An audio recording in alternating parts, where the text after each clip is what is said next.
Esta noche llevé a mi marido al aeropuerto. Pensé que sería solo otro viaje de negocios cualquiera, pero cuando íbamos de regreso al coche, mi hijo de 7 años me apretó la mano con tanta fuerza que me hizo daño. Se inclinó hacia mí y me susurró al oído: «Mamá, por favor, hoy no volvamos a casa. Esta mañana escuché a papá planear algo sobre nosotros. Por favor, esta vez tienes que creerme». Yo le creí. Por eso me escondí con él en la oscuridad, vigilando nuestra propia casa con el corazón desbocado. Y lo que vi después cambió nuestra vida para siempre. Pero antes de que empiece la historia, déjame en los comentarios desde qué ciudad o país me estás escuchando y no olvides dejar tu like y suscribirte para que este canal siga creciendo y pueda traerte historias todavía más intensas. Las luces cegadoras de la terminal de salidas del aeropuerto internacional herían los ojos de Laura. El aire frío del aire acondicionado chocaba con el calor del abrazo de su marido, Sergio. A su lado, Nico, su hijo de 7 años, permanecía quieto, con la mano pequeña aferrada con fuerza a la correa de su mochila con dinosaurios. Laura respondió al abrazo de Sergio e inspiró el aroma del perfume masculino que conocía de memoria. Como siempre, él parecía perfecto. La camisa azul impecablemente planchada, el pelo peinado con esmero y una sonrisa tranquilizadora. Cualquiera que los observara vería la imagen de un marido y un padre exitoso y cariñoso. «Este viaje de negocios es importantísimo, amor», dijo Sergio con su voz grave y convincente. Soltó a Laura, se agachó delante de Nico y le revolvió el cabello. «Nico, cuida bien de mamá mientras papá está fuera, ¿sí? Solo serán unos días». El niño no sonrió. Se limitó a asentir una vez, con la mirada fija en el rostro de su padre. Para Laura era solo una muestra más del carácter reservado de su hijo. Nico nunca había sido especialmente expresivo. Observaba mucho y hablaba poco. Sergio no parecía molesto. Soltó una breve risa, besó la frente del niño y se incorporó. «Van a llamar a mi vuelo en cualquier momento. Me voy», añadió. Besó la frente de Laura y la miró con ternura. «Te llamo en cuanto aterrice. Tened cuidado de regreso a casa. Id directamente a descansar. Los quiero». Laura asintió y respondió en voz baja: «Cuídate, por favor. Avísanos cuando llegues». Sergio sonrió una vez más, esa sonrisa encantadora que siempre le había derretido el corazón. Luego se dio la vuelta, tomó con seguridad el asa de su maleta de mano y caminó con paso firme hacia el control de seguridad.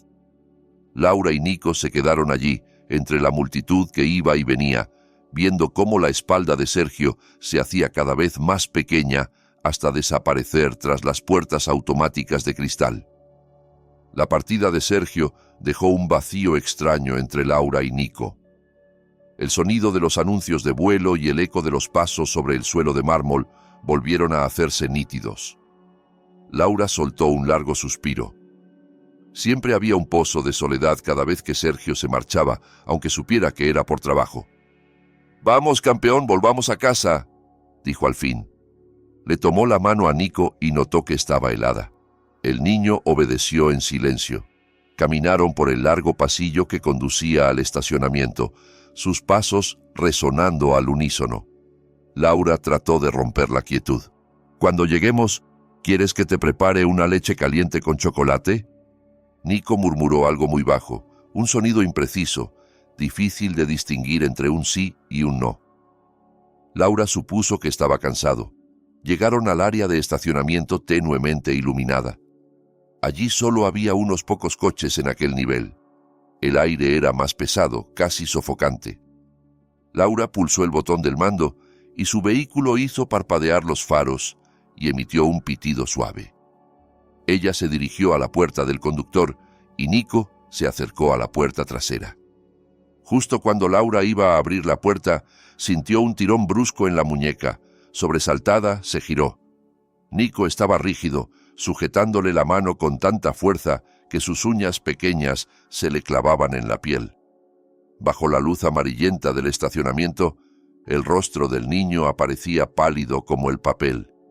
Sus ojos, desorbitados, estaban llenos de un miedo que Laura nunca le había visto antes. «Nico, ¿qué pasa?» «Cariño, ¿has visto algo?», preguntó mientras se agachaba para ponerse a su altura. Empezó a sentir los latidos en la garganta. El niño negó con la cabeza con rapidez. Tragó saliva. Los labios le temblaban. Se acercó más al oído de su madre y susurró con un hilo de voz casi inaudible: «Mamá, no volvamos a casa». Laura frunció el ceño sin entender. «¿Cómo que no volvamos, cielo? Es tarde. Tenemos que irnos a casa». Nico negó aún más fuerte. Su agarre se volvió casi doloroso. «No, mamá, no volvamos», insistió, ahora con un tono desesperado. Esta mañana escuché a papá. Estaba hablando por teléfono en su despacho. Yo lo oí sin querer».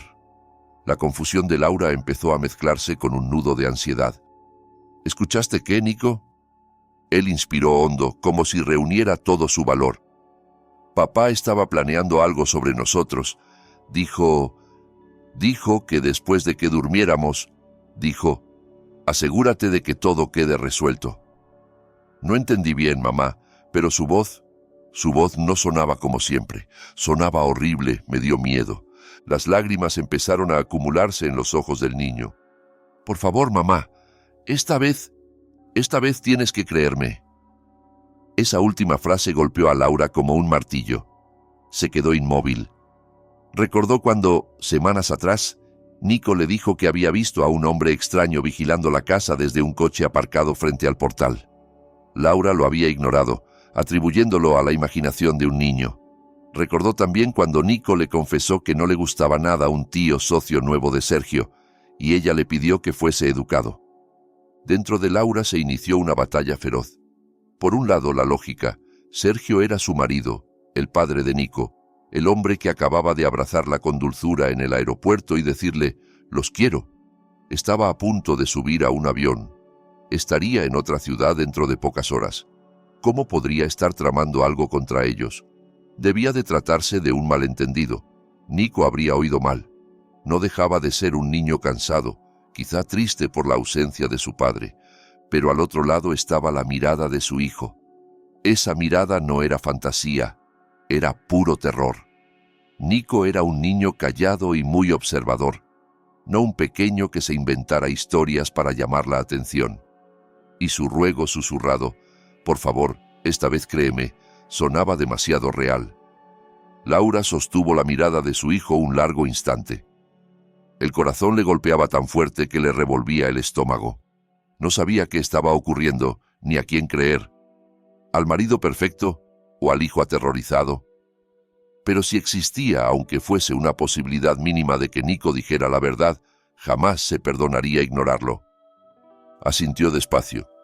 Con la mano temblorosa, secó las lágrimas de las mejillas de Nico. «Está bien, cariño. Mamá te cree». No sabía cuál era el plan de Sergio, solo supo una cosa. Aquella noche no volverían a casa. Abrió la puerta del coche, ayudó a Nico a sentarse en el asiento trasero y le abrochó el cinturón. Después se sentó al volante. Le temblaban tanto las manos que le costó meter la llave. Encendió el motor y, en lugar de dirigirse hacia la salida habitual que conducía a su urbanización, tomó el desvío contrario, buscando otra salida del estacionamiento. Condujo lentamente, salió del edificio y se incorporó a la carretera principal. No tenía un destino claro, solo sabía que no podía llevar a su hijo de vuelta al hogar que, de repente, ya no le parecía seguro. Tras dar varias vueltas terminó metiéndose en una calle sin salida, bastante cerca del residencial donde vivían. Era un lugar oscuro, escondido tras una fila de locales comerciales ya cerrados. Desde allí, sin embargo, se veía con claridad la entrada a su urbanización, a unos 100 metros de distancia. Laura apagó el motor. «Vamos a esperar un momento aquí», dijo en voz baja. El silencio dentro del coche resultaba ensordecedor. Solo se oían los grillos entre los arbustos del otro lado de la calle y su propia respiración. Laura apagó también las luces interiores, sumiendo el vehículo en una penumbra total. Nico permanecía quieto en el asiento trasero, con la mirada fija en la reja de entrada del residencial. Laura miraba con frecuencia el reloj digital del salpicadero. Las 9:40, las 9:50, cada minuto parecía una hora. La duda empezó a colarse en su mente. Se sentía ridícula. ¿Qué estaba haciendo, sentada en un coche apagado, en una calle sin salida con su hijo asustado, solo por un susurro que quizá había entendido mal? Sergio estaría ya volando hacia su reunión de negocios. Tal vez Nico había tenido una pesadilla. Una punzada de culpa la atravesó al pensar que estaba dudando de su marido. Tenía frío, no solo por el aire del coche ya apagado, sino por un miedo difuso que le helaba la espalda. «Nico», susurró con la voz ronca, «quizá mamá se equivoca. Quizá deberíamos volver a casa. Allí estaremos más calentitos». El niño no apartó la vista del portón de la urbanización. «Espera, mamá», respondió en un hilo de voz tenso. «Solo un poco más». En ese tono había una seguridad que hizo que Laura callara. Decidió aguardar 15 minutos más. Justo a las 10 en punto de la noche, hora a la que Laura calculaba que el vuelo de Sergio estaría a punto de aterrizar, apareció un haz de luz al final de la calle. El corazón de Laura se detuvo por un segundo. Instintivamente se agachó y bajó la cabeza de Nico, aunque la distancia los protegía de ser vistos. «No te muevas, cariño», susurró mirando por el pequeño hueco entre el salpicadero y la ventanilla. Un vehículo se acercó lentamente a la entrada del residencial. No era un sedán como los de la mayoría de sus vecinos, sino una furgoneta oscura, sin logotipos ni letras en la carrocería. Las lunas, tintadas, impedían ver el interior. El vehículo cruzó la entrada con calma, no como quien llega tarde, sino como un depredador que se desliza por su territorio. Recorrió la avenida principal de la urbanización y giró hacia la calle donde se encontraba la casa de Laura y Sergio. Laura contuvo el aliento. La furgoneta redujo la velocidad y se detuvo frente a su vivienda, la casa número 17. Un retortijón le atravesó el estómago. Podía ser una casualidad. Tal vez un servicio de mantenimiento contratado por Sergio. Pero, ¿a las 10 de la noche y en una furgoneta sin distintivos? Un escalofrío le subió por la columna vertebral. Se abrieron las dos puertas delanteras y bajaron dos hombres vestidos de oscuro, chaquetas, gorras que les ocultaban el rostro bajo la tenue luz de las farolas. No parecían llevar armas a la vista, lo que los hacía aún más amenazadores. Se quedaron unos segundos frente a la verja, mirando a ambos lados. La calle estaba completamente desierta. La mayoría de los vecinos dormía ya. Laura pensó que intentarían saltar la reja o forzar la puerta. Eso habría sido un robo, algo que podría denunciar llamando a la policía. Pero lo que ocurrió a continuación hizo que la sangre se le helara. Uno de los hombres metió la mano en el bolsillo y sacó algo. No era una palanca ni herramienta para forzar cerraduras. Era una llave de la verja. Lo vio introducirla en el cerrojo. Escuchó, aunque a lo lejos, el clic suave que resonó como un trueno en la noche. La puerta se abrió sin esfuerzo, sin ruido. «No puede ser», jadeó Laura, tapándose la boca para contener un grito. Tenían una llave. Los dos hombres cruzaron el jardín y se dirigieron a la puerta principal. El mismo hombre sacó otra llave, esta vez del portal, y abrió igual de fácil que lo haría la propia Laura. Entraron en la casa con total naturalidad y cerraron detrás de ellos como si fueran los dueños. Todo el cuerpo de Laura temblaba. Eso no era un robo cualquiera. Los ladrones no tienen copias de las llaves. Y las únicas personas que tenían duplicado de las suyas eran ella y Sergio. Sergio, el marido que en ese momento se suponía que estaba a cientos de kilómetros de allí. Sergio, que les había entregado las llaves. «Mamá, han entrado», susurró Nico, con la voz quebrada. «Papá fue quien los mandó. Tenía razón, ¿verdad?» Laura no pudo responder. La lengua se le pegó al paladar. La realidad la golpeaba con una fuerza brutal. Nico decía la verdad. Aquello estaba pasando de verdad. Su marido había planeado eso. ¿Pero para qué? ¿Qué buscaban dentro? Se abrazó a sí misma intentando contener los temblores. Los hombres no encendieron las luces principales. Desde donde estaban, Laura veía pequeñas ráfagas de luz bailando detrás de las cortinas del salón. Linternas. Se movían con calma, de forma metódica, como si supieran exactamente lo que estaban haciendo. Pasaron 5 minutos, 10. Laura seguía paralizada. ¿Qué debía hacer? ¿Llamar a la policía? ¿Qué diría? Hay gente en mi casa, pero han entrado con llave, seguramente con unas copias que les dio mi marido. Pensarían que era una disputa doméstica, una esposa histérica. Irían, tal vez harían sonar el timbre, los hombres se escaparían.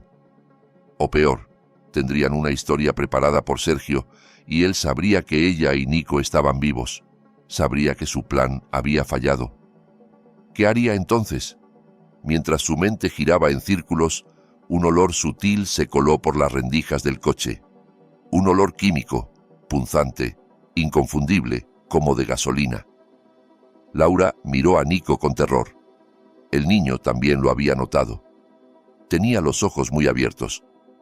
«Mamá, ¿a qué huele?», preguntó. Laura no contestó. Sus ojos se clavaron en la ventana del dormitorio de Nico, en la planta alta.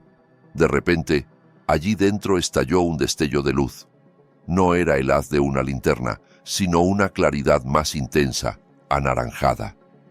Un segundo después, otra luz similar apareció tras las cortinas del salón, una chispa pequeña que crecía rápidamente. Las cortinas blancas se tiñeron de un naranja siniestro. «¡Fuego! Están quemando nuestra casa», gimió Nico casi sin voz. Laura se estremeció. Todo su cuerpo se descontroló. No era un robo, no era un susto, era un intento de asesinato. Sergio no solo quería sacarlos de la casa, quería que murieran allí dentro quemados mientras dormían.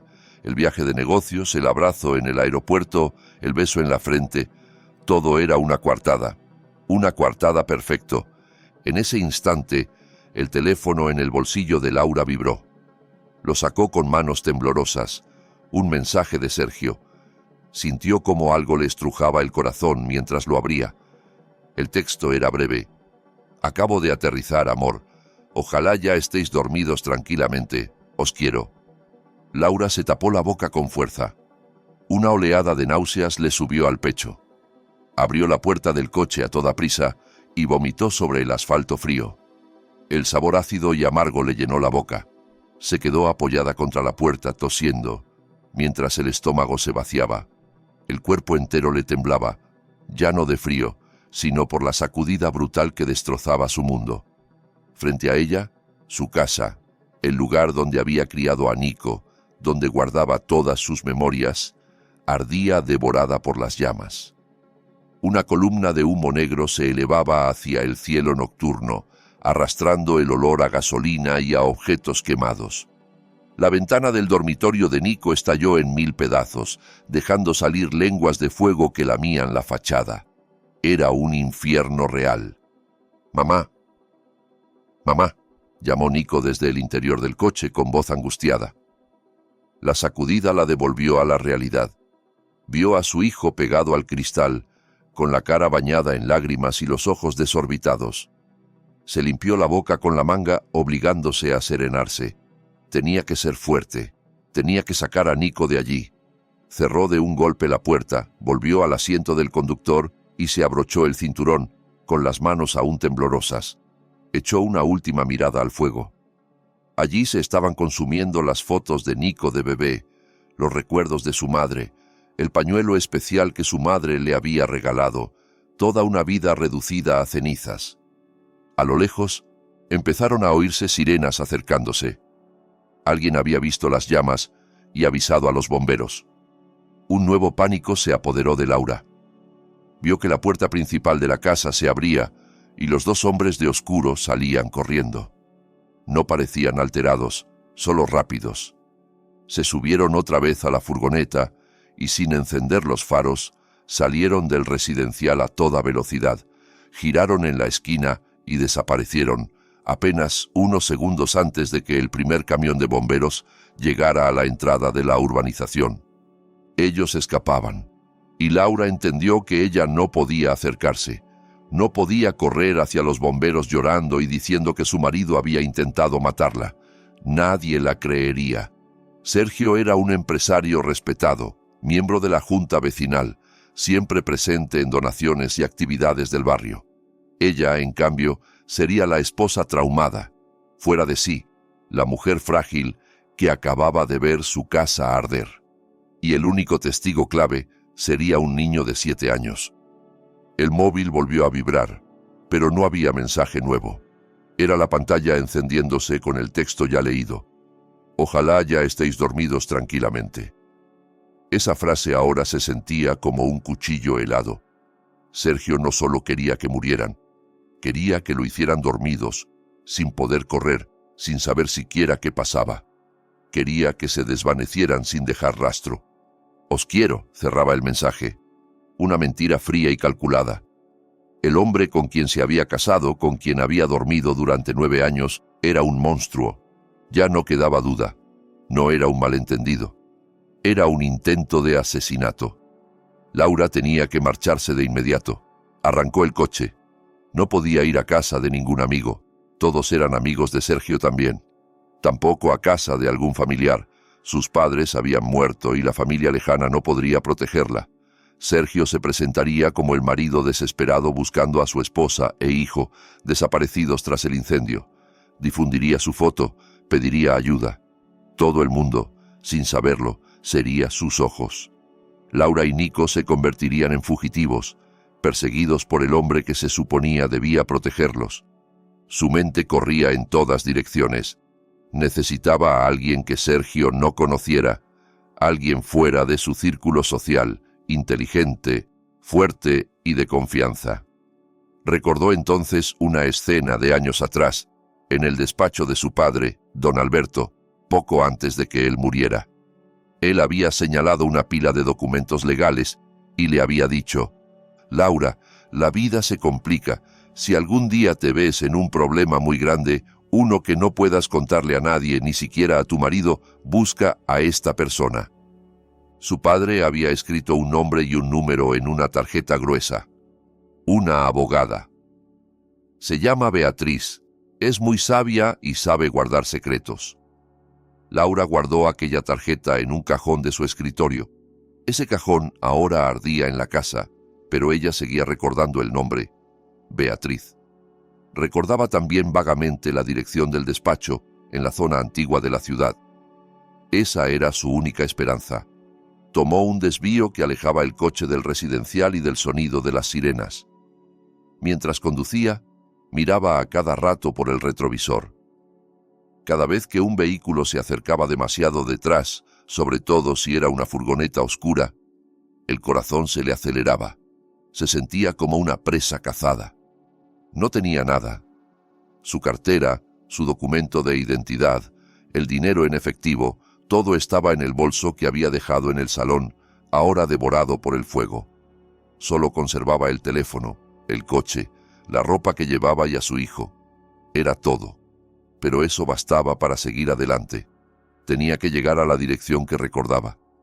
El coche se detuvo por fin frente a un edificio antiguo de 2 plantas en una zona casi desierta del casco viejo. El reloj marcaba la 1 de la madrugada. Muchas farolas no funcionaban y el yeso de la fachada estaba cuarteado. Un letrero deslucido indicaba: Bufete Jurídico Beatriz Añ Asociados, con letras casi borradas por el tiempo. Aquel lugar parecía abandonado. La duda volvió a asaltarla. ¿Habría llegado bien? ¿Seguiría Beatriz con vida o trabajando allí? Apagó el motor y el silencio los envolvió de golpe. Nico dormía en el asiento trasero, rendido por el agotamiento. Laura miró la batería del teléfono. Solo un 15%. Buscó en internet el número del despacho y llamó. Sonó varias veces, pero nadie contestó. Por supuesto, a esa hora la oficina estaría cerrada. Desesperada, apoyó la frente en el volante. Las lágrimas de frustración amenazaban con desbordarse. ¿Qué hacer ahora? ¿Dormir en el coche? De pronto, el móvil vibró en su mano. Una llamada entrante desde un número desconocido. Laura dudó, temiendo que fuese Sergio, pero no tenía opciones. Descolgó. ¿Hola? La voz de una mujer mayor, ronca pero firme, sonó al otro lado. Ha llamado 3 veces seguidas al teléfono de mi despacho a estas horas, señorita. Supongo que no es para hablar de impuestos. ¿Con quién hablo? Soy yo, Laura, balbuceó, la hija de don Alberto Herrera. El corazón le dio un vuelco. Sí, soy Laura. Estoy delante de su oficina, necesito ayuda. Yo... No hable por teléfono, la interrumpió la mujer con brusquedad. A 50 metros frente a usted hay un callejón junto a una tiendita de comestibles. Métase ahí.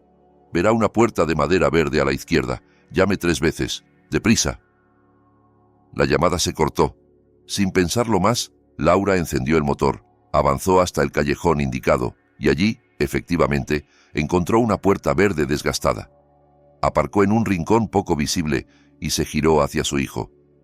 «Nico, despierta, cariño, ya hemos llegado». El niño parpadeó, desorientado. Laura lo tomó en brazos, lo sacó del coche y lo estrechó contra sí mientras caminaba hasta la puerta. Tocó 3 veces, despacio. La puerta se abrió casi en silencio. En el umbral apareció una mujer mayor, de unos 60 y tantos años, cabello blanco recogido en un moño sencillo. No llevaba pañuelo, pero vestía con sobriedad. Blusa de manga larga y falda larga. Sus ojos, agudos, examinaron de arriba a abajo a Laura y a Nico. Era Beatriz. «Pasen», ordenó con sequedad. Laura entró en lo que resultó ser un pequeño apartamento tras el despacho. Todo estaba limpio, ordenado y repleto de libros y carpetas. Olía a papel antiguo y a té de jazmín. Beatriz cerró la puerta y corrió 3 cerrojos distintos, asegurando la entrada. «Siéntense. Les prepararé algo de té», dijo, más como una orden que como una cortesía. Laura se sentó en un sofá duro. Nico se acurrucó a su lado, aferrado a su brazo.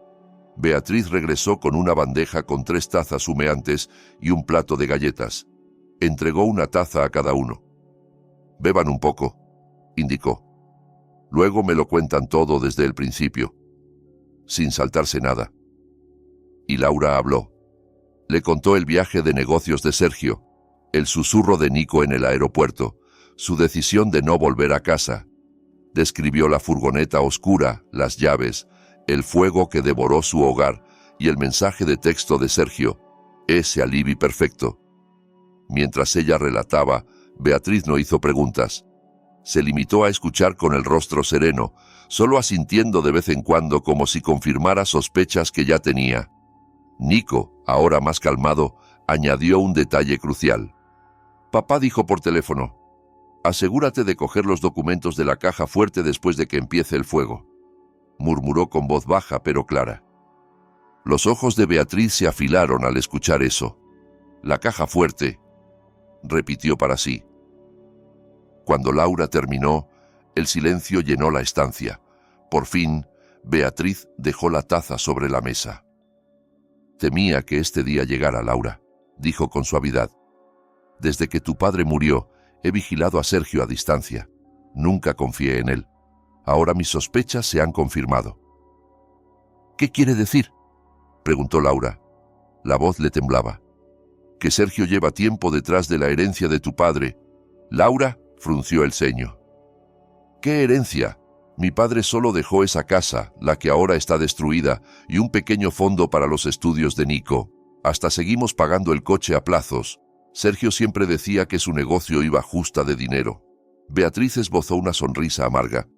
«Eso es lo que Sergio sabía, y lo que tu padre quería que todos creyeran. Pero tu padre era un hombre muy rico, odiaba a los vagos y a los avariciosos, y vio esos defectos en Sergio desde el principio». Beatriz se levantó y sacó una carpeta gruesa de un archivador cerrado con llave. «Tu padre hizo 2 testamentos. El primero, el que Sergio conoce, es un señuelo. El segundo, el verdadero, lo guardé yo en un lugar seguro». Abrió la carpeta. En el testamento auténtico, tu padre dejó sus principales bienes, propiedades en varias ciudades, oro, colecciones de arte, inversiones y títulos, en un fideicomiso muy estricto. Ese fideicomiso solo puede liberarse cuando se cumpla una de dos condiciones. ¿Cuáles?, susurró Laura. La primera, que tú cumplas 40 años. Tu padre quería que fueras lo bastante madura para gestionar esa fortuna. Laura, que tenía 32, contuvo la respiración. ¿Y la segunda condición?, preguntó, aunque ya intuía la respuesta. Beatriz clavó sus ojos en los de ella. La segunda es que tú, como heredera principal, y Nico, como segundo heredero, muráis los dos. Laura se tapó la boca. Todo encajaba. De algún modo, Sergio había descubierto la existencia de ese segundo testamento. Su negocio estaba en ruinas. Estaba ahogado en deudas de juego e inversiones fraudulentas. Lo acechaban prestamistas sin escrúpulos. Desesperado, había llegado a una conclusión fría y monstruosa. No podía esperar 8 años. Necesitaba el dinero ya. Su plan, continuó Beatriz, diseccionando el caso como una cirujana, era mataros a ambos en un accidente trágico, el incendio de la casa. Con su coartada de viaje de negocios, se presentaría como el viudo destrozado. Como único adulto superviviente, usaría los certificados de defunción para reclamar el fideicomiso. Con vosotros muertos, los tribunales le otorgarían esos bienes como marido y tutor. Laura se quedó en silencio, llorando sin lágrimas. Toda su vida, su matrimonio, resultaba ser una trampa diseñada para destruirla. Falló, dijo al cabo con un hilo de voz. Estamos vivos. Falló por Nico, asintió Beatriz. Y lo más importante, él no lo sabe. En este momento Sergio cree que ya sois cenizas. Volverá rodeado de cámaras como viudo desgarrado. Organizará un funeral ficticio y empezará a mover papeles. Cerró la carpeta. Quería que sus hombres cogieran documentos de la caja fuerte, sí, pero se equivocó. La información que realmente le importa no está donde él cree. El fideicomiso está blindado, y la documentación clave no se encontraba en vuestra casa. Beatriz miró a Laura con seriedad.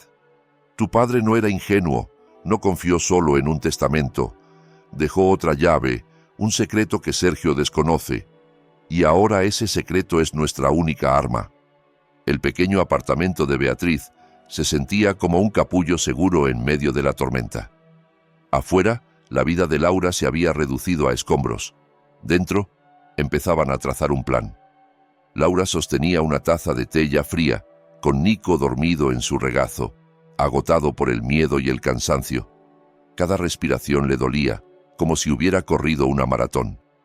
El hombre que dormía a su lado desde hacía 9 años, el padre del niño al que abrazaba, había intentado quemarlos vivos. No es solo codicia, dijo Beatriz, rompiendo el silencio desde el escritorio, donde hojeaba un tomo grueso. Es desesperación, y una persona desesperada es mucho más peligrosa que alguien simplemente avaro. Le mostró a Laura una página con varias anotaciones. He tirado de algunos contactos. Las deudas de juego de Sergio en casinos ilegales en el extranjero son enormes. Además, desvió dinero de sus clientes en inversiones fraudulentas. No solo está en la ruina, se enfrenta a cargos de estafa. Y los usureros que le prestaron dinero son gente que no se anda con rodeos. Laura tragó saliva. Entonces esto no era solo por la herencia de mi padre. La herencia es su salida de emergencia, respondió Beatriz. La única forma de pagar todo de una vez y huir para empezar de cero. En su mente retorcida, vuestra muerte era la única solución. Se veía acorralado. Laura cerró los ojos. Las llamas volvían una y otra vez cuando parpadeaba. ¿Cómo vamos a demostrarlo?, preguntó. Tiene una coartada, estaba en otra ciudad. ¿Quién nos va a creer? Pensarán que estoy loca por el trauma. No lo probaremos con palabras, replicó Beatriz firme. Lo haremos con lo que Sergio ha dejado atrás. Se inclinó hacia ella. Nico dijo que Sergio quería que sus hombres cogieran algo específico de la caja fuerte. Eso es importante. Sí, asintió Laura. Les dijo que se aseguraran de coger los documentos de la caja fuerte después de que se encendiera el fuego. De repente, recordó algo. Esa caja fuerte la instaló mi padre. Era ignífuga y resistente. Lo que hubiera dentro estará intacto. Exacto, dijo Beatriz. Sergio creía que dentro había títulos de propiedad o el testamento verdadero. Quería esos papeles para acelerar sus reclamaciones, pero se equivocaba. Laura negó con la cabeza. Mi padre no habría sido tan imprudente. No habría dejado documentos tan importantes en casa, y menos sabiendo que Sergio conocía la combinación. Se la dio cuando aún confiaba en él. Beatriz se quedó pensativa unos segundos. Sergio conocía la combinación, murmuró. Entonces, ¿por qué no abrió la caja antes de irse? ¿Por qué mandar a otros después del incendio? Quizá quería que pareciera un robo, aventuró Laura. O tal vez no quería que quedaran sus huellas allí. Mamá. La voz de Nico, suave pero lúcida, las hizo girarse. No estaba dormido, solo tenía los ojos cerrados escuchando. Ahora se incorporaba con gesto serio. Yo sé lo que papá quería encontrar. Beatriz y Laura se miraron sorprendidas. Laura le acarició la mejilla. ¿Qué era, cielo? No eran los papeles del abuelo, dijo Nico. Eran papeles de papá. Tomó aire. Hace unas semanas me desperté de noche para ir a beber agua y escuché a papá gritando en el despacho. Estaba enfadadísimo al teléfono. Dijo, no me amenaces, todos mis apuntes están aquí. Si yo caigo, caéis todos. Laura lo recordó vagamente. Pensó entonces que Sergio solo estaba muy estresado. Después de eso, prosiguió el niño, papá empezó a abrir la caja fuerte muy a menudo. Lo vi desde la rendija de la puerta. Sacaba un cuaderno negro pequeño como un diario. Escribía en él con cara de miedo. Luego lo guardaba otra vez, un diario. Sergio, que presumía de tenerlo todo en su tablet y en su móvil, escribiendo un diario en papel. Nico, ¿estás seguro?, preguntó Laura. Segurísimo. Y esta mañana, cuando papá hablaba por teléfono en el aeropuerto, lo escuché decir, el plan sigue en marcha, quemadlo todo, pero aseguraos de coger el cuaderno negro de la caja fuerte. Es mi seguro. Necesito ese cuaderno. Lo demás podéis destruirlo, pero el cuaderno tiene que sobrevivir. El silencio se hizo más denso. Beatriz fue la primera en hablar, casi en un susurro. Dios mío, este niño... Miró a Nico con mezcla de asombro y admiración. Sergio no intentaba hacerse con la herencia desde la caja fuerte, concluyó. Intentaba recuperar o destruir su seguro. Mi seguro, repitió Laura. No confiaba en los hombres que contrató. Tenía apuntado todo sobre ellos, las deudas, los nombres de los usureros y quizá los detalles de este plan de asesinato. Exactamente, dijo Beatriz. En sus ojos brilló una chispa nueva. Guardó el diario en una caja fuerte e ignífuga, un lugar seguro que conocía bien. Planeaba recuperarlo luego, una vez consumado el accidente, para chantajear a los usureros o callar a los incendiarios. No pretendía destruir ese cuaderno, lo llamó su seguro. Pero el fuego, murmuró Laura. Encendieron el fuego. No se llevaron el cuaderno. Nico dijo que Sergio quería que lo cogieran después de que empezara el incendio. No les dio tiempo, razonó Beatriz. Las sirenas llegaron demasiado pronto. Se asustaron y huyeron. Las tres se quedaron calladas, midiendo el alcance de aquello. La caja fuerte era ignífuga. La casa estaba destruida, pero la caja seguía ahí, entre los restos. Y dentro, muy probablemente, dormía un pequeño cuaderno negro con todos los secretos sucios de Sergio. Lo que él consideraba su seguro se había transformado en una bomba de relojería en su contra, la única prueba física que podría vincularle, con su coartada prácticamente perfecta, a aquel crimen.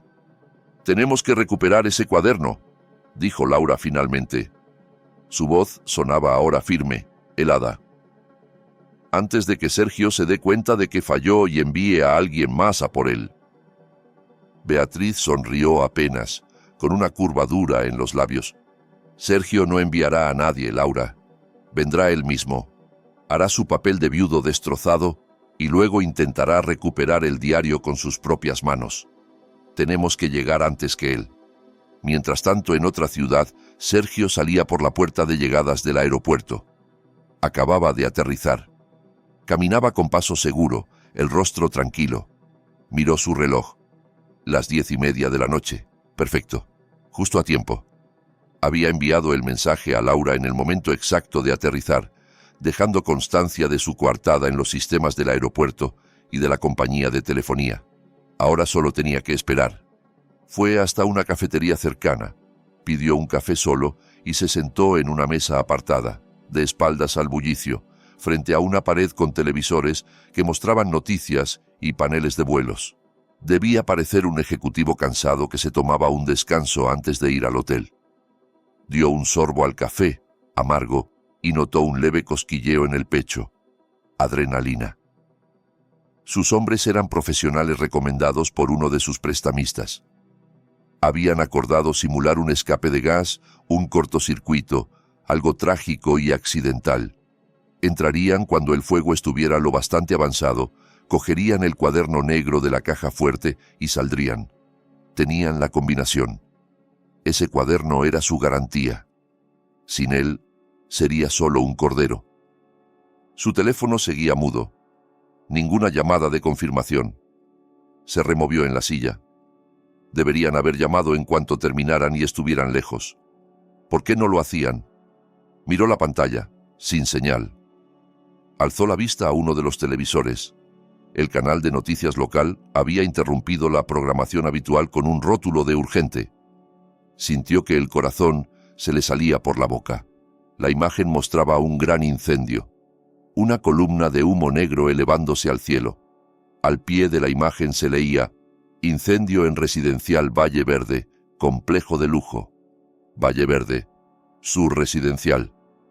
La cámara temblorosa enfocó el portón principal y por un momento se vio el número 17 en la verja quemada. Su casa, en llamas. ¡No!, susurró, dejando caer la taza. El café se derramó. La porcelana se hizo añicos en el suelo. Algunas personas se giraron alarmadas. Sergio no les prestó atención. Los labios del presentador se movían, pero solo captó: aún no se sabe nada del paradero de los ocupantes de la vivienda. Se levantó de golpe, casi derribando la silla. «¡No, no puede ser!», gritó. El personal de seguridad del aeropuerto acudió al ver el alboroto. «Señor, cálmese. ¿Qué ocurre?» «Esa», señaló la pantalla con los ojos desorbitados. «Esa es mi casa. Mi mujer, mi hijo. Están dentro. Tengo que volver ahora mismo». Fue la interpretación más convincente de su vida. Un marido destrozado, un padre que ve la tragedia en una pantalla desde lejos. Los guardias intentaron calmarlo mientras él, entre sollozos calculados, llamaba a la policía de su ciudad. «Por favor, mi casa es la número 17 de Residencial Valle Verde. Mi mujer se llama Laura, mi hijo Nico. Tienen que salvarlos». Compró el primer billete de vuelta. Todo quedaría registrado. Su imagen llorando en el aeropuerto, su llamada desesperada, su regreso apresurado. Su coartada no haría sino reforzarse. Mientras tanto, el amanecer despuntaba sobre los restos ennegrecidos de la casa de Laura. Cintas amarillas de escena del crimen cruzaban la entrada calcinada. El olor a humo y productos químicos seguía impregnando el aire. Un puñado de bomberos apagaba aún rescoldos rebeldes mientras el equipo de investigación inspeccionaba los escombros. Un sedán negro se detuvo junto a la cinta policial. Beatriz bajó del coche con paso sereno. Vestía un traje sobrio y llevaba un maletín de cuero. Caminó directamente hacia un agente de uniforme. «Buenos días, agente. Soy Beatriz Jiménez, abogada de don Alberto Herrera, propietario legal de este inmueble. Estoy aquí en representación de la heredera». El agente frunció el ceño. «¿La heredera? ¿Se refiere a la señora Laura?». No hemos podido localizarla. Tememos lo peor. Lo comprendo, lo interrumpió Beatriz con calma, pero con autoridad. Precisamente por eso estoy aquí. Hay documentos legales y personales en una caja fuerte ignífuga en el despacho. Dadas las circunstancias, necesito asegurarme de que se recuperen de inmediato. En ese momento, un taxi frenó con un chirrido. Sergio saltó del vehículo. Iba despeinado, sin afeitar, con la camisa arrugada. No había pegado ojo en toda la noche. Tenía el rostro lívido, los ojos rojos. Corrió hacia la cinta policial. «¡Laura! ¡Nico!», aulló. «¿Dónde están? Decidme algo». La policía lo detuvo. «Señor Sergio, cálmese. Lo sentimos mucho. El incendio fue muy intenso.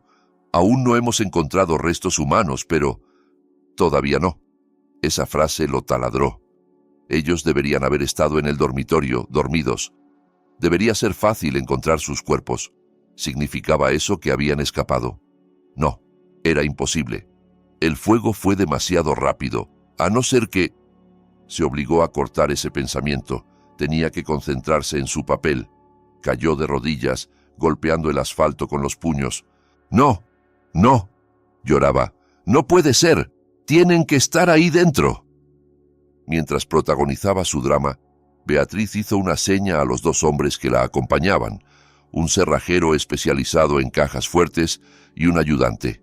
Lo ignoraron a él y se dirigieron a la zona donde se encontraba el despacho. «Señora, esta es el área donde creemos que estaba el despacho», explicó un bombero. «La caja fuerte está ahí, empotrada en la pared, pero sigue caliente». «Esperaremos lo que haga falta», respondió Beatriz. «¡Un momento!», gritó Sergio al verlos avanzar hacia los restos. «¿Qué hacen? No toquen nada mío». Beatriz se volvió hacia él. Su rostro era una máscara impasible. «Señor Sergio, lamento su pérdida, pero esa caja fuerte pertenece a don Alberto y está a nombre del fideicomiso. Yo estoy aquí para proteger su contenido». Sergio se quedó clavado. Si insistía demasiado, levantaría sospechas. Si se abalanzaba sobre la caja, destruiría su imagen de viudo desolado. Estaba atrapado.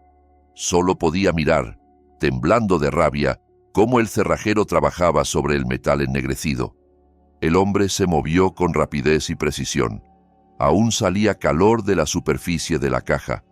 Sergio rezó en silencio, que el cuaderno se hubiera quemado, que las llamas lo hubieran destruido todo. Finalmente, la puerta cedió con un suspiro metálico.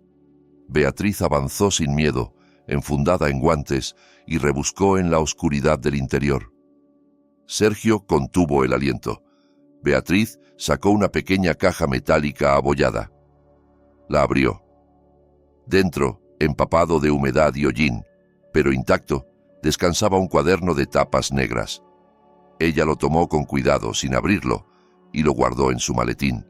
Lo cerró con llave, y entonces miró directamente a Sergio durante unos segundos que a él le parecieron eternos. En esos ojos leyó un mensaje claro: «Tu juego ha terminado». Sergio comprendió al instante que su plan no solo había fracasado, sino que se había vuelto en su contra. El cuaderno que debía salvarlo ahora sería la prueba que podría hundirlo. Peor aún, estaba en manos de la única persona que no podía comprar, intimidar, ni engañar. De vuelta en el apartamento de Beatriz, solo se oía el pasar de las páginas. El amanecer ya había llegado, pero para Laura la noche aún no se había acabado. Nico dormía profundamente en el pequeño dormitorio, por fin vencido por el cansancio. Laura, en cambio, estaba sentada al otro lado de la mesa de la cocina, con la mirada fija en el cuaderno negro abierto bajo la luz. Beatriz llevaba una hora leyéndolo. Su rostro parecía tranquilo, pero la tensión en su mandíbula la delataba. Finalmente, cerró el cuaderno con suavidad. El chasquido sonó como una puerta de celda. «Es peor de lo que imaginábamos», dijo en voz ronca. «Este cuaderno lo es todo». Alzó los ojos hacia Laura. En su mirada se mezclaban compasión y una fría furia. Sergio fue meticuloso. Apuntó fechas, nombres, cantidades. los nombres de los usureros que le persiguen, los de los 2 hombres que incendiaron vuestra casa, con los anticipos que les pagó. ¿Escribió el plan?, susurró Laura. Sí. No lo llama asesinato, claro. Lo llama solución final. Describe los detalles de su viaje como coartada, las fechas de los billetes, incluso borradores del mensaje que te envió. Beatriz apartó el cuaderno, como si quemara al tacto.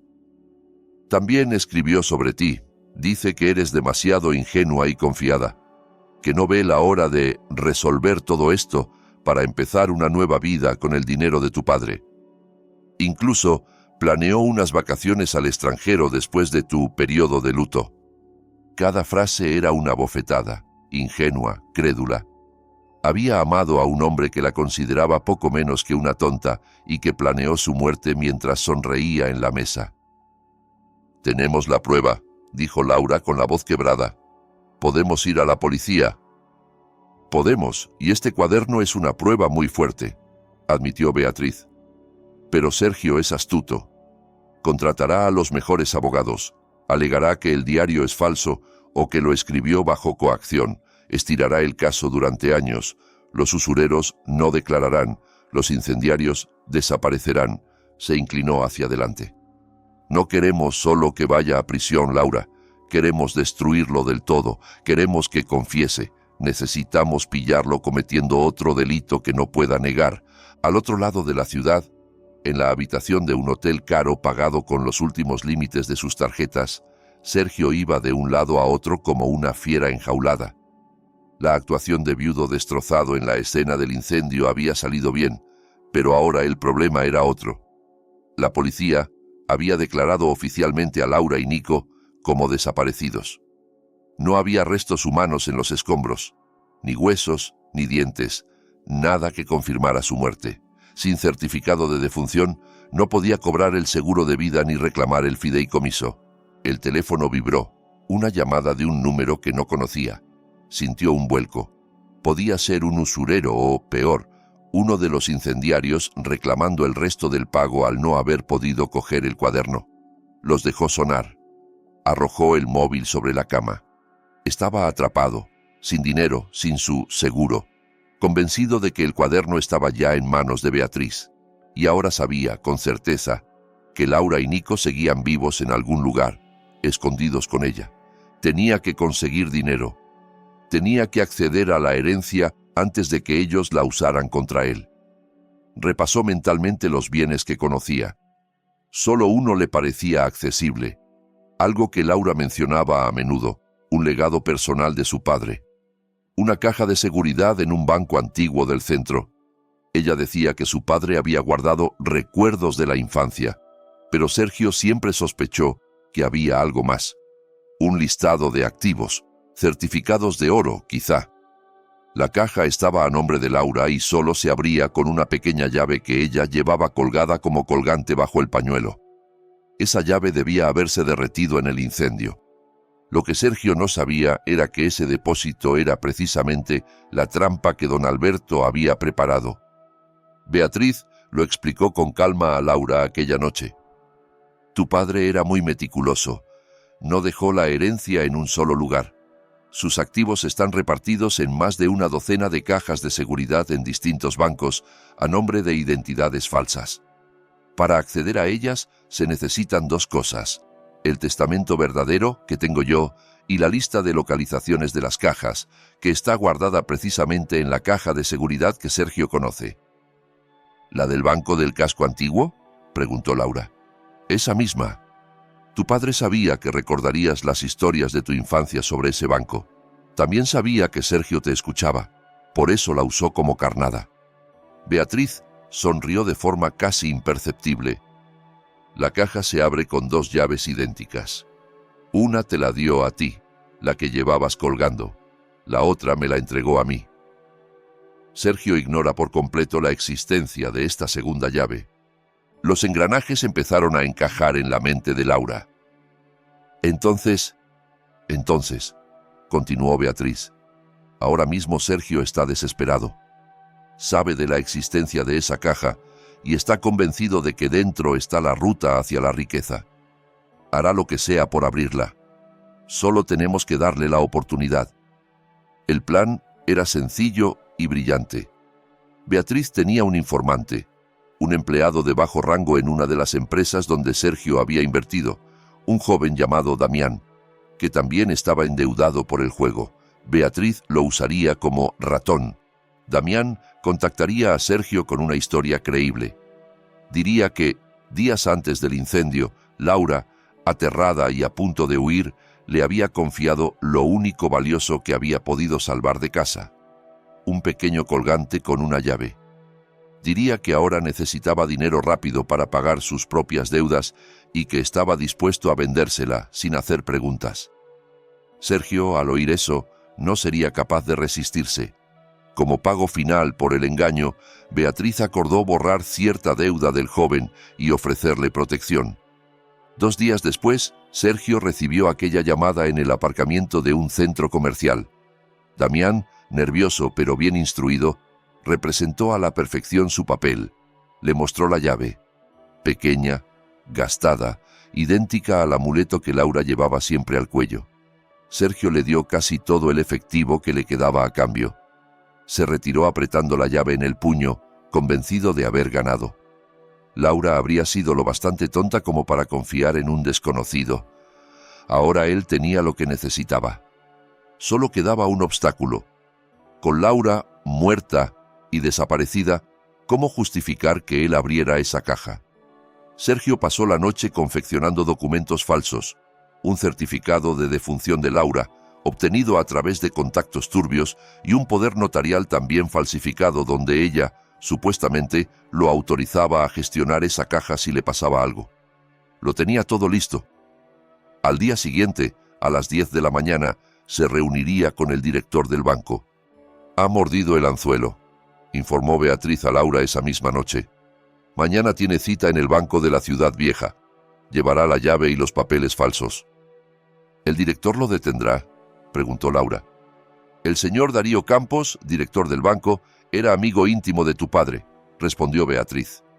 «Sabe toda la verdad. La policía también estará allí, pero no lo arrestarán en el vestíbulo».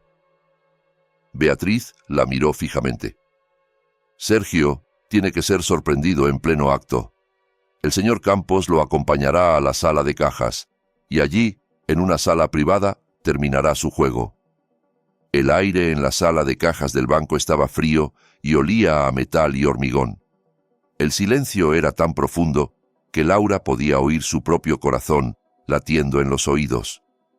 Estaba sentada en una silla de madera dentro de una cabina pequeña, de esas donde los clientes revisaban el contenido de sus cajas.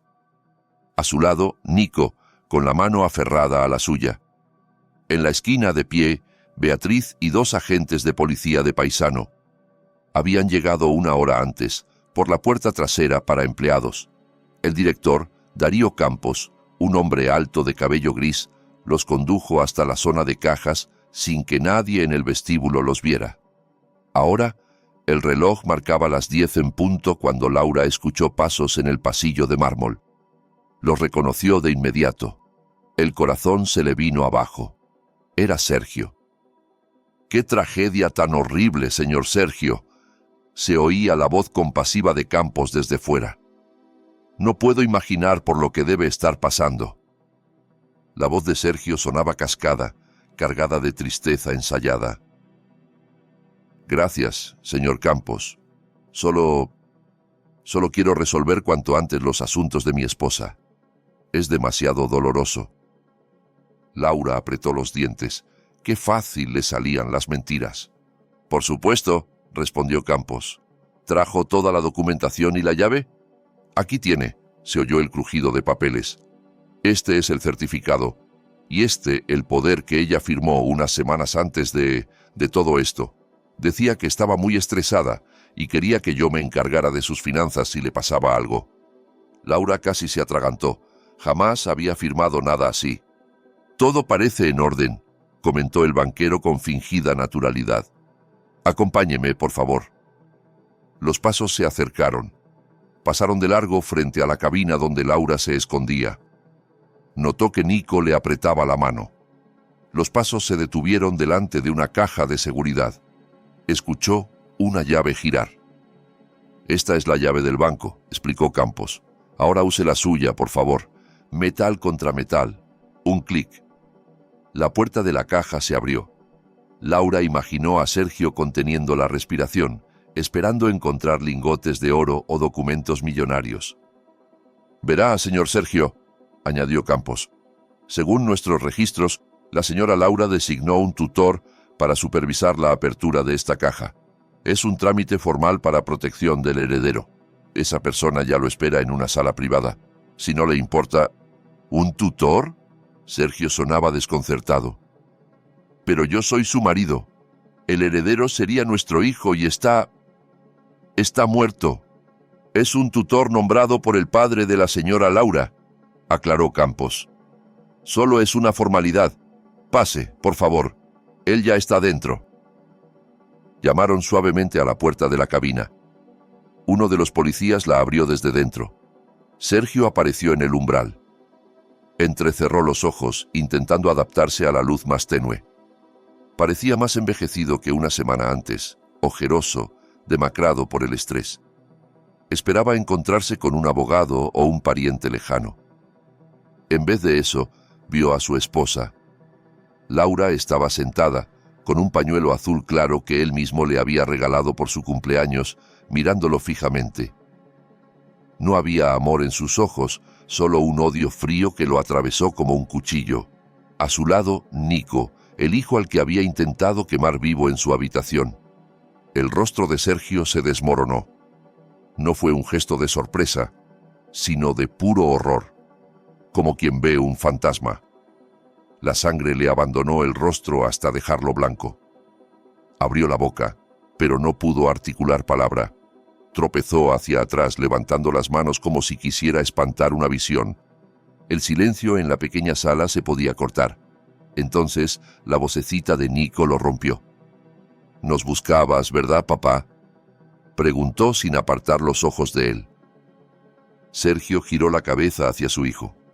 Laura levantó despacio la mano. Entre sus dedos sostenía algo, no la llave de la caja, sino el cuaderno de tapas negras. «¿O estabas buscando esto?», susurró. Sergio comprendió al instante. Había caído en una trampa perfecta. Intentó girarse para huir del cuartito, del banco, del país entero, pero no pudo moverse. Dos policías de paisano que hasta ese momento habían permanecido discretos, le sujetaron los brazos con firmeza. Campos apareció en el marco de la puerta. Su rostro ya no mostraba compasión, sino frialdad. «Señor Sergio», empezó. «Sergio», dijo Beatriz, saliendo por fin de las sombras. Se acabó el juego. Él dejó de forcejear. Se quedó colgando entre los agentes, derrotado. Miró a Laura una última vez. En sus ojos no había amor, solo incredulidad y un agotamiento total. No lo había derrotado la policía, ni Beatriz, ni los prestamistas. Lo habían vencido la esposa a la que subestimó y el hijo al que intentó sacrificar. La sala de interrogatorios de la comisaría era fría y desnuda. Paredes blancas, una mesa de metal, 3 sillas. Sergio, ahora con un mono naranja de preso, estaba sentado al otro lado, pálido, pero con una rabia contenida chispeando en sus ojos. La hora que pasó en el calabozo le había permitido recomponer su fachada. El papel de viudo devastado ya no servía. Ahora jugaría a ser la víctima. La puerta se abrió. Entraron Beatriz, el director Campos y un inspector de rostro implacable de nombre Mendoza. Sergio explotó. «¡Esto es una trampa!», gritó señalando a Beatriz. «Esta mujer siempre quiso la herencia de mi suegro. Le lavó el cerebro a Laura. Mi mujer es inestable. Han hecho todo esto para incriminarme. Yo no tengo nada que ver con ese incendio. Estaba en otra ciudad. Tengo coartada. Cientos de personas me vieron en el aeropuerto. Vieron cómo me derrumbaba al ver la noticia». El inspector Mendoza no se inmutó. Se sentó frente a él y colocó una carpeta delgada sobre la mesa. «Terminemos con el teatro, señor Sergio», dijo con voz grave. «Empecemos por lo fácil». Sacó un papel. Este es el poder notarial que presentó esta mañana en el banco. Nuestros peritos han comparado la firma de Laura con documentos auténticos. Es una falsificación muy buena, pero sigue siendo una falsificación. Sergio resopló. Laura me lo dio. Estaba estresada. Ahora miente, eso es todo. El inspector sacó otro documento. Este es el certificado de defunción de Laura. Lo compró a través de una red criminal del puerto. Ya está detenido el falsificador y ha declarado que usted se lo encargó. El rostro de Sergio se endureció un segundo, pero no cedió. Estaba desesperado. Pensé que estaban muertos. No razoné bien. Eso no prueba nada del incendio. También fue desesperación, continuó Mendoza, cuando se reunió con Damián en el aparcamiento del centro comercial hace 2 días. El chico nos ha contado que usted le compró una llave que, según él, Laura le había dejado al huir.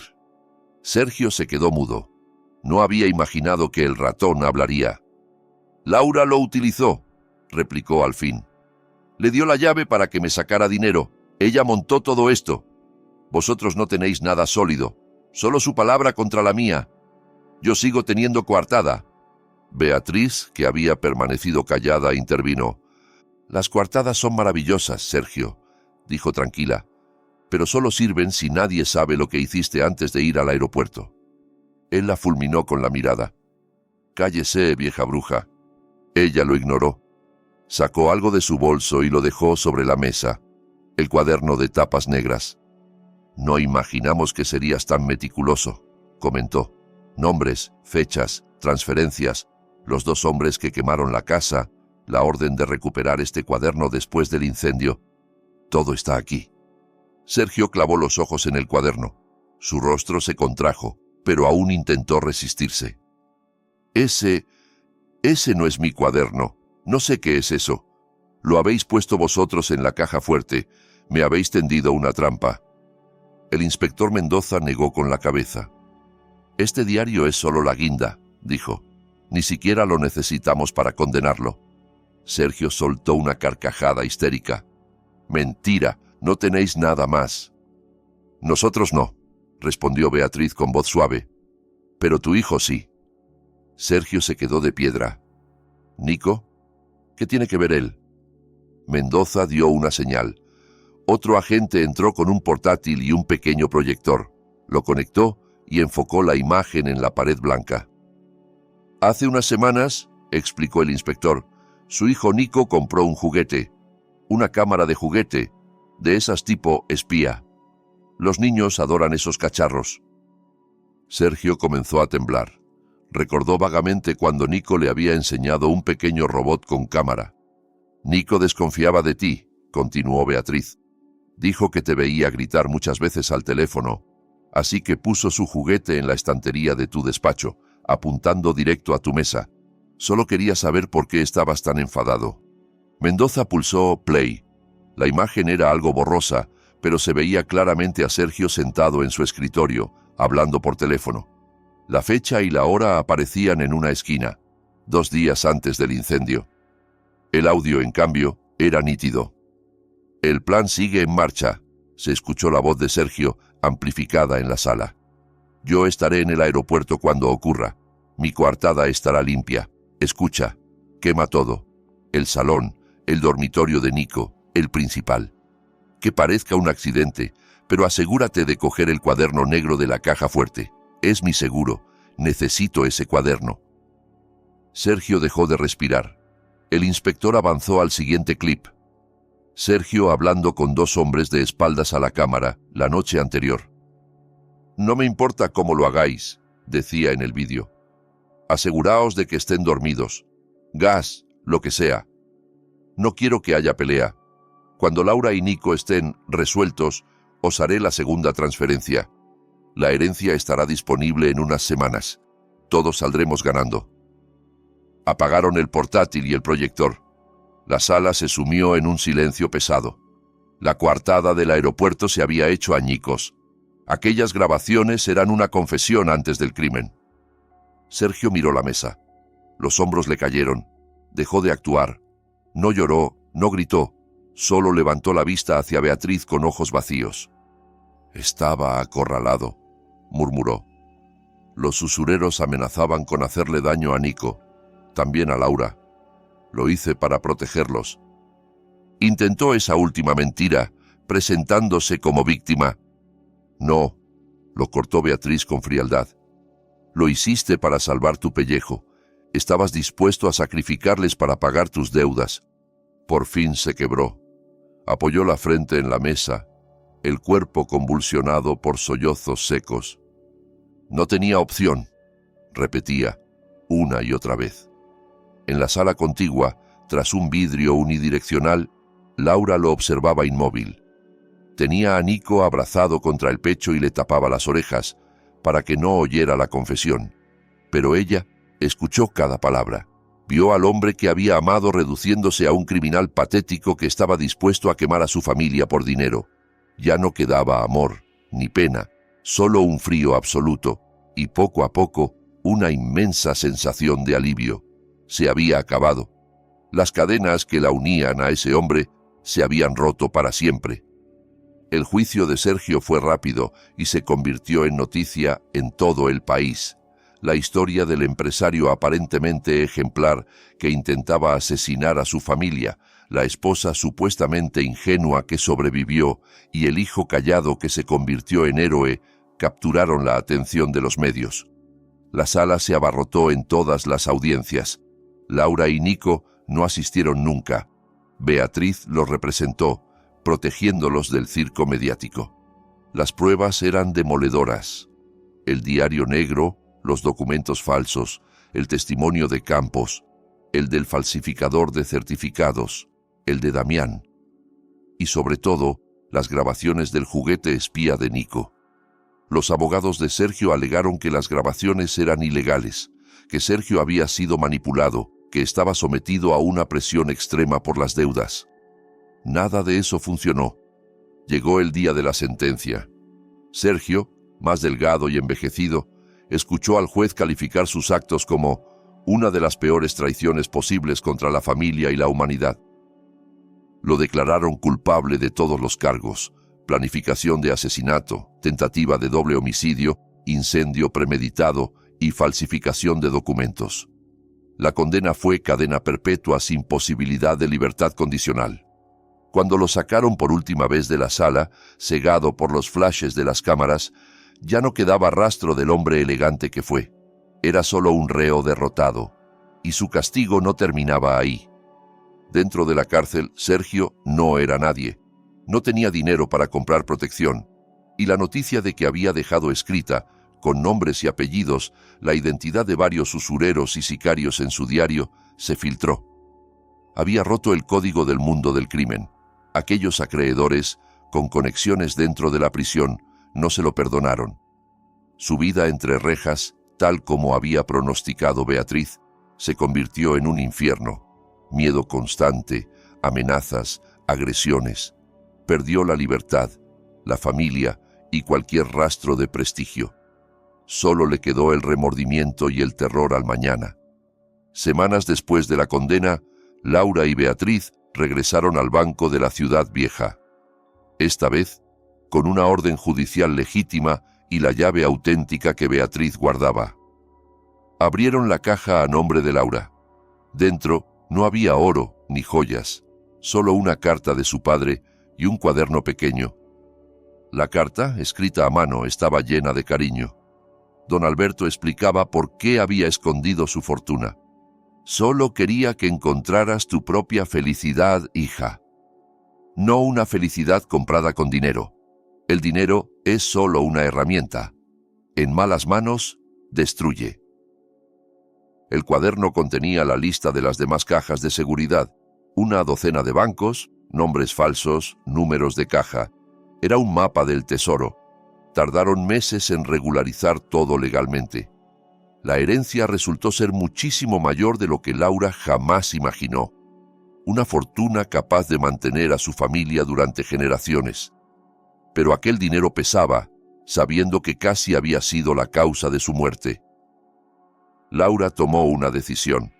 Vendió todo lo que quedaba a nombre de Sergio o vinculado a él. Donó ese dinero a orfanatos y organizaciones benéficas.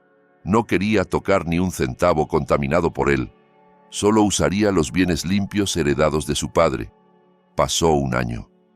La risa de los niños llenaba un jardín sencillo pero acogedor en una casa nueva en las afueras de la ciudad.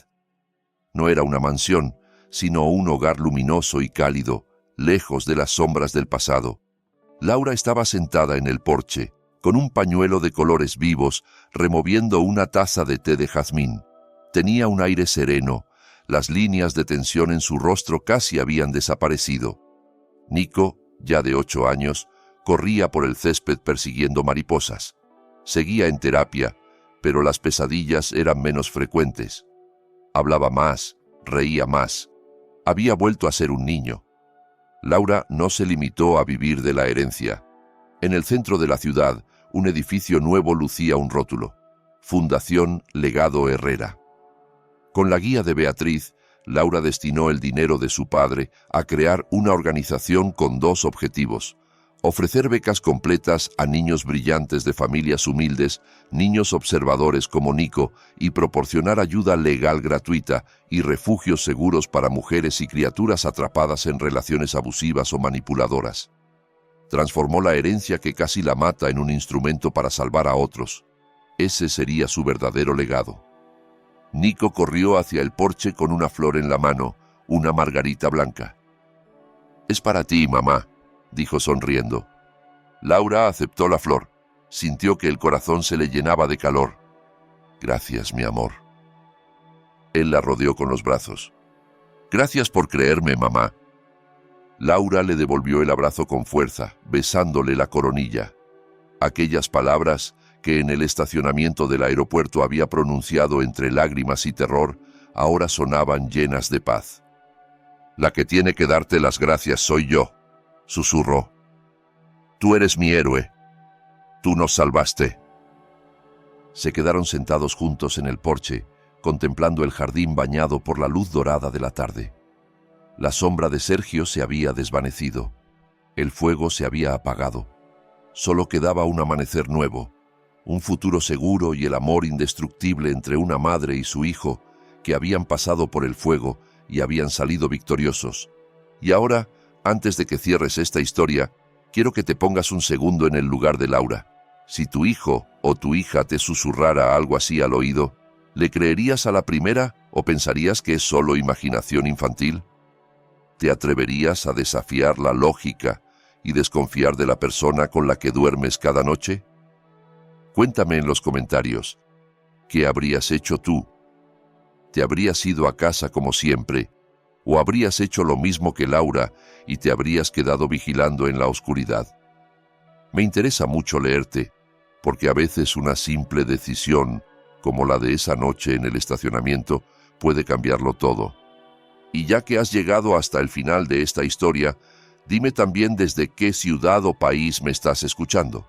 Me encanta saber hasta dónde llegan estas historias y quién está al otro lado de la pantalla. Si esta historia te ha tenido en tensión, si en algún momento has sentido el corazón acelerado, no olvides suscribirte al canal, dejar tu like y compartir el video. Eso me ayuda muchísimo a seguir creando relatos todavía más intensos, más oscuros y con giros que no te esperas.